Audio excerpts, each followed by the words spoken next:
लाडकी बहीण योजना या योजनेच्या संदर्भात बघा, जे फेब्रुवारी हप्त्याचं वितरण चालू आहे 20व्या हप्त्याचं 1500 रुपये याप्रमाणे. तर आज तारीख आहे 31 मार्च, म्हणजे महिन्याची अगदी शेवटची तारीख. आणि सर्वांना महत्त्वाची सूचना ही आहे की आज ई-KYC जर तुम्ही ई-KYC दुरुस्ती केली नसेल तर नक्की आजच्या दिवसच तुम्हाला ई-KYC करण्याची संधी आहे. याच्यानंतर ई-KYCची जी काही तारीख आहे मुदतवाढ, तर ती मुदतवाढ मिळणार नाही. त्या GRमध्ये अगदी स्पष्ट लिहिलेलं होतं. त्यामुळे ज्या लाभार्थ्यांना आतापर्यंत हप्तेच आले नसतील, ज्या लाभार्थ्यांना नोव्हेंबरपासून खास करून हप्ते आले नसतील किंवा डिसेंबरपासून हप्ते थांबलेले असतील, तर त्यांनी ई-KYC दुरुस्ती केली आहे का ते समजून घ्या. आणि जर नसेल केली तर आजच्या दिवस म्हणजे 31 मार्चपर्यंतची आजचीच शेवटची तारीख आहे. आता येऊयात आपल्या मुख्य मुद्द्याकडे की आज वितरण सुरू आहे का. बघा, आज जर वितरणाचं जर तुम्ही विचारलं म्हणजे 20 फेब्रुवारीचा हप्ता आज वितरण सुरू आहे का, तर याचं स्पष्ट उत्तर असं आहे बघा की सकाळपासून कुणालाही या हप्त्याचं आज वितरण झालेलं नाही. त्याचं कारण पण आहे, कारण की काल 30 तारखेला खूप मोठ्या प्रमाणामध्ये वितरण झालं. ज्या लाभार्थ्यांना पहिल्या दिवशी हप्ता येत असतो तर त्यांना 2 दिवस लेट करून, म्हणजे 28 तारखेला खरं तर हप्ता यायला पाहिजे होता, परंतु त्यांना 29 तारखेला पण नाही आला आणि 28 तारखेला नाही आला आणि डायरेक्ट आला काल म्हणजे 30 तारखेला. तर अशा लाभार्थ्यांना काल मोठ्या प्रमाणामध्ये वितरण झालेलं आहे. त्यामुळे आज सकाळपासून वितरण कुणाला झालेलं नाही. जर समजा आता आणखी संध्याकाळपर्यंत जर कुणाला वितरण झाले तर त्याचा पुरावा आणि संपूर्ण सविस्तर त्याच्याबद्दलची माहितीचा व्हिडिओ आपल्या चॅनलवर उपलब्ध होईल. पण तुर्तास तरी आज सकाळपासून कुणालाही या 20व्या हप्त्याचं वितरण झालेलं नाही. याचा अर्थ असा नाही की वितरण थांबलेलं आहे, कारण आज संध्याकाळपर्यंत आपण वाट पाहूयात.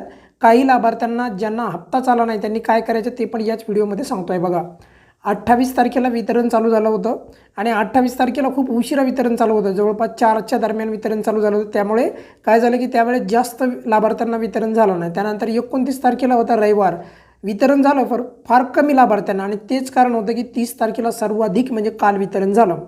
आता बघा, आपण जर पाहिलं तर मागच्या 2 हप्त्यापासून जर पाहिलं म्हणजे मागचा 1 हप्ता आणि हा 1 हप्ता, तर 2 ते 3 दिवस वितरण चाललेलं आहे बघा. तर त्याचप्रमाणे 28, 1, 29 आणि 30 हे 3 दिवस तर ह्या हप्त्याला पण होत आहेत.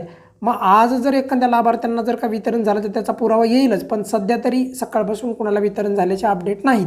आता राहिला मुद्दा की ज्यांना हप्ता आला नाही त्यांनी काय करायचं बघा. पहिला मुद्दा तर तुम्ही ई-KYC केलेलीच पाहिजे. जर ई-KYC केलेली नसेल तर हप्ता मिळत नाही. त्यानंतर DBT स्टेटस तुमचं ॲक्टिव्ह पाहिजे. जर DBT स्टेटस तुमचं ॲक्टिव्ह नसेल तर हप्ता मिळत नाही. त्यानंतर बघा, DBT स्टेटस जर तुमचा ॲक्टिव्ह असेल आणि तरी देखील तुम्हाला हप्ता मिळत नसेल तर तुम्ही तुमच्या फॉर्मचं स्टेटस पाहायचं आहे. स्टेटस कसं पाहायचं आहे फॉर्मचं, तर लाडकी बहीण योजनेच्या वेबसाईटवर जाऊन पाहायचं आहे. काही लाभार्थी आता असं पण विचारतील, सर आम्ही तर ॲप्लिकेशनवरून फॉर्म भरला होता, ॲप्लिकेशनवरून फॉर्म भरला असेल तर आम्हाला आता तर लॉग इन ID नाही आमच्याकडे, मग कसं पाहणार. तर महिला व बालविकास अधिकारी जे कार्यालय असतं तर त्या अधिकाऱ्याला जिल्हा स्तराला एकच कार्यालय असतं बघा. तर जिल्हा स्तराला जे महिला बालविकास अधिकारी कार्यालय असेल तर तिथे जा आणि तिथे जाऊन तुम्ही तुमचा आधार नंबर सांगून तुमच्या फॉर्मचं स्टेटस चेक करू शकता. त्या स्टेटसमध्ये काय करणार, तर स्टेटसमध्ये तुमचा लाभ का बंद झालेला आहे, तर बंद झाल्याचं जे काही कारण आहे तर ते कारण कळते. समजलं.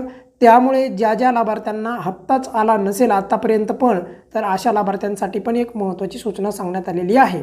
आता राहिला मुद्दा की आज वितरण तर सकाळपासून कुणाला झालं नाही.